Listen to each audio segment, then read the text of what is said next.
नमस्कार, good evening, वड़क्कम, सत श्री अकाल। कैसे हैं आप सब? बहुत बहुत धन्यवाद प्यार देने के लिए। बहुत प्यार दे रहे हो आप लोग, मुझे बहुत अच्छा लग रहा है। और आप लोग के लिए इतनी क्यूरियोसिटी रहती है कि आज कैसे जल्दी से पहुँचें घर और आपके लिए कहानी बनाएं। कहानी आज एक 11 साल के बच्चे की कहानी है। वो एक गाना था ना, आदमी हूँ आदमी से प्यार करता हूँ, ऐसे ही कुछ कहानी है। कहानी एक 11 साल के बच्चे की है जो जिनकी दोस्ती होता है ना, 11-12 साल के बच्चे की दोस्ती 16 साल 17 साल 18 साल के बच्चों से होती है। ऐसे ही वो बच्चा 6th में पढ़ता है और गली मोहल्ले में उसकी दोस्ती बड़े उम्र के लोगों से हो गई थी, तो वो उनके साथ खेलता कूदता था। बहुत अच्छे से उनका मतलब उनकी फ्रेंडशिप चल रही थी और पढ़ाई लिखाई नॉर्मल, क्योंकि 8वीं तक बच्चा फेल नहीं हो सकता, तो नॉर्मल पढ़ाई लिखाई चल रही थी। उसमें से एक लड़का जो 18.5-19 साल का, उसकी शादी हो गई थी। तो शादी को 1 साल हो गए थे। उसकी बीवी 7-8 7-8 महीने की प्रेग्नेंट थी। खेलते एक दिन उस लड़के के दिमाग में पता नहीं क्या आया। जो 19 वर्षीय लड़का था, उसके दिमाग में पता नहीं क्या आया। वो उस 11 वर्षीय लड़के को पैसे दे के उससे चीज़ मंगाई। चीज़ मंगाने के बाद उसने कमरा बंद किया और उसके साथ एनल सेक्स किया। उसके साथ गलत हरकतें करी, ओरल सेक्स करा और उसको धमकी दी कि ये बात अगर तुमने किसी को बताई तो मैं तुम्हें मारूंगा पीटूंगा। तो बच्चा डरा सहमा, उसने कभी किसी को ये बात नहीं बताई। दिन बीतते गए। उसने कुछ दिनों बाद फिर उस बच्चे को पकड़ लिया और उससे 10 रुपए दे के उससे चीज़ मंगाई और एकांत देख के फिर उसके साथ उसने गलत हरकत करी। बच्चा बहुत परेशान था, पर उसको समझ नहीं आ रहा था कि मैं क्या करूं। उसके व्यवहार में परिवर्तन आने लगा। वो चिड़चिड़ा सा, खाना ना खाना, परेशान रहने लगा।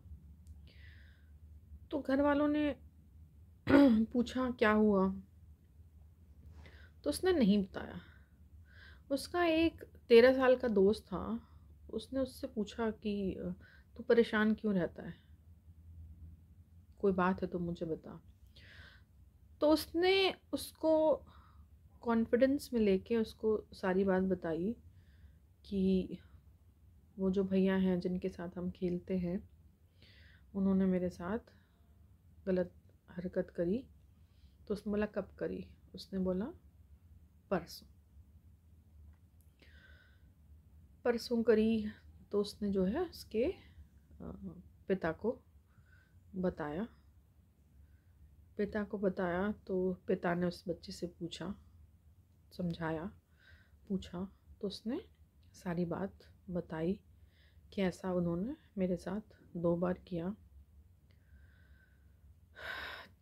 उसके बाद घर वाले पुलिस स्टेशन गए, वहाँ पे एफआईआर कराई।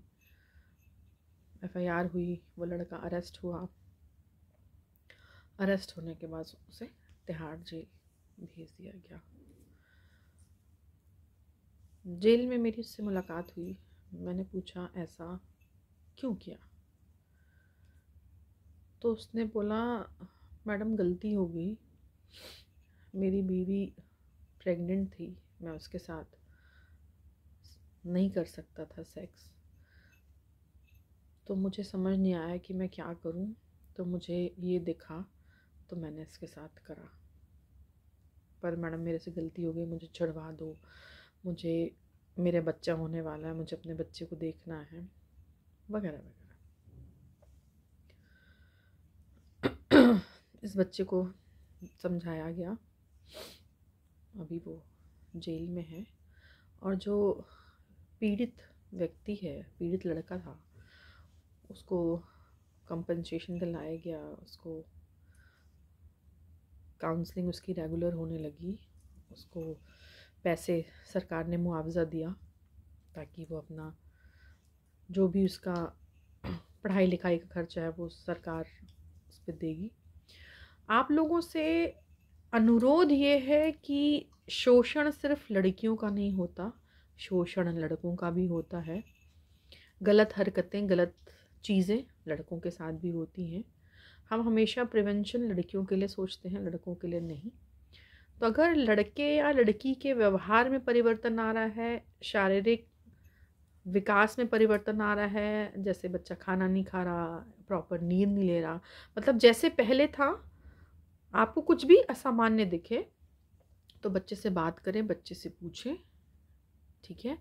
तो मोरल ऑफ द स्टोरी ये है कि कभी भी किसी के साथ कुछ गलत हो तो जो भी उसका ट्रस्ट वर्दी है, जो भी विश्वास पात्र है, उसको वो अपने दिल की बात बताए ताकि इमीडिएट कार्रवाई हो सके और इंसाफ मिल सके।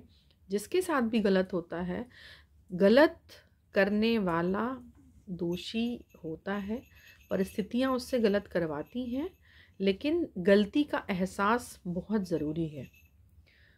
तो आप अपने सतर्क रहें, अपने बच्चों को उन्हीं के साथ खेलने कूदने दें जो ठीक हो, और बच्चों से हमेशा पूछें अगर उनके साथ कोई उनको परेशान कर रहा है, कोई बुलिंग कर रहा है, कोई बदतमीज़ी कर रहा है, कोई उनका शोषण कर रहा है, तो एक दोस्त होने के नाते उनसे पूछें, माता पिता की तरह नहीं, एक दोस्त बन के उनसे पूछें कि बेटा कोई परेशान कर रहा है, कोई दिक्कत हो तो मुझे बताओ।